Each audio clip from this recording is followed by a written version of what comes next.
يا جماعه دقوا الشير والله وحققوا الهدف ده، اللايف ده ما يقع.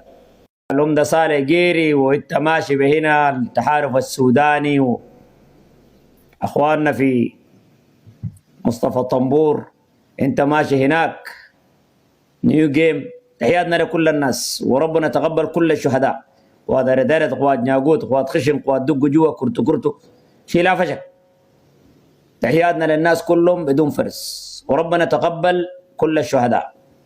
طيب الناس تعمل شير، ومهم جدا نبدا بالشائعات اللي قمنا لقيناها فتره الصباحيه بانه بارا ما بارا، وجايبين حتى الكلام بتاع التلفزيون القديم. يا جماعه شوف، الناس تنتبه للتاريخ.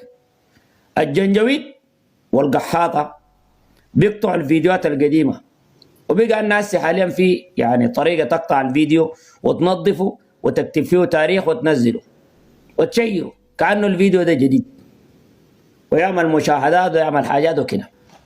في صفحات في الفيس فيك، صفحات فيك، صفحات يعني فيك مزوره بتعمل الكلام ده، اكتبها لك باسم. فيا ناس، الناس تعمل شير ولايك، وكلامي اللي بقوله ده خلونا نمشي قدام، نكونوا جادين قبل ما نمشي للموقف العملياتي ولنسور الجو وللجقم. دارين نمشي لواحد من اهلنا في جنوب السودان قال كلام ممكن جزء من الناس استمعوا له وجزء من الناس ما استمعوا له. الناس اللي بيقولوا كان دولة جنوب السودان ما مشاركة وحكومة جنوب السودان ما مشاركة، لا لا لا، حكومة جنوب السودان مشاركة.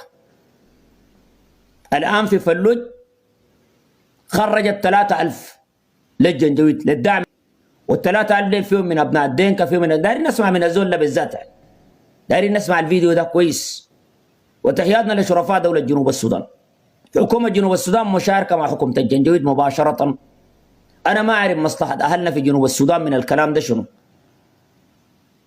وده كلام خطير بالمناسبة. أنتوا ما تفتكروا يعني كلام سهل، كلام خطير بإذن المولى. تحياتنا لهم كلهم، والناس لازم تنتبه، كل الجنوبيين لازم يتم ترحيلهم من دولة السودان. هنا ما إشعار آخر إن شاء الله، هنا إشعار آخر بإذن المولى عز وجل. ومن هسي لو في أهلنا من جنوب السودان موجودين في النيل الأبيض والمناطق اللي من حولها، لملم أفشل، لملم حاجاتك ورتب نفسك، ولو عندك حاجات ذاته ما بيتك وحاجاتك دي شوف لها طريقة. يعني أنا بكلمك، أنا ما ضدك أصلا، أنا ما ضدك. نسمع زول جنوبين إنتوا أخوانا بتكوريكو